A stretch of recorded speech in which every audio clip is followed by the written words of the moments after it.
Барлықтарыңызға қайырлы күн қыздар. Бүгін сіздермен бірге осындай мини пиццалар немесе осындай салмасы бар лепешкелер дайындайтын боламыз. Видеоның соңына дейін көруге кеңес беремін. Видеодан көруден алдын менің каналыма подписаться етіңіздер.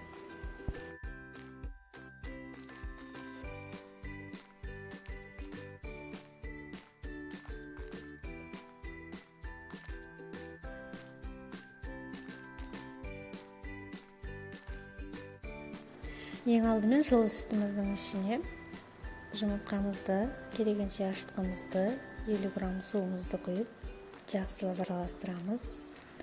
Оның үстіне шекерімізді, тұзымызды салып, ерігенше араластырып аламыз да.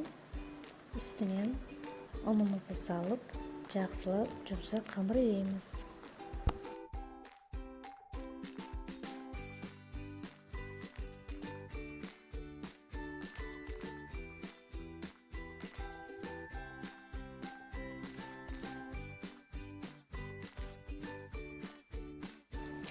Қамырымызды осылай жұмсақ етіп илеп аламыз. Қолымызға жабыспау үшін осылай 3-4 ас қасық сұйық май құйып жіберіп илейміз. Сіздер қолға жабыспау үшін оны қайта салып илей берсеңіздер, жасаған қамырларыңыз қатты болып қалады. Сол үшін сұйық маймен илеген жақсы. Илеп болғаннан соң қамырымызды 1,5-2 сағатқа ашытып қоямыз жылы жерге. Міне біздің қамырымыз ашып шықты. Енді қамырларымызды орташа зуалыларда 4-ке бөліп, дөңгелекшелеп, демалдыруға қойып қоямыз, зуала жасап.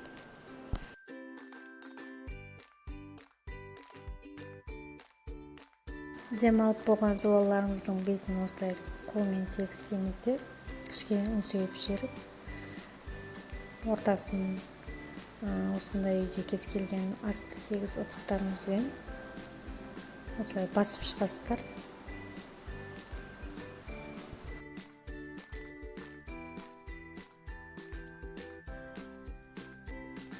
Үстін басып болғаннан кейін бетіне осылай сүтімізді жағып шығамыз да, үстіне күнжітпен сәндейміз.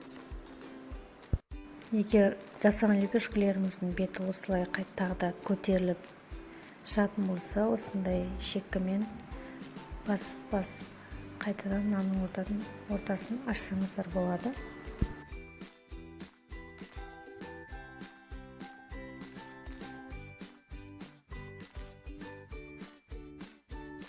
Енді салмасын дайындайтын боламын. Мен салмасына осындай моцарелла сыр және сосиска қызанақ қостым. Сіздер өз қалауыңыз бойынша тек сырдан немесе фарштан істесеңіздер болады.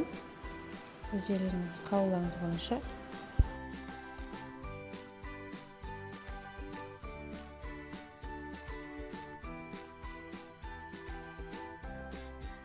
Салмалар дайын болған соң, нанның ортасына осылай салып шығамыз барлығын. Енді қызып тұрған печке 20-25 минутқа пісіріп аламыз.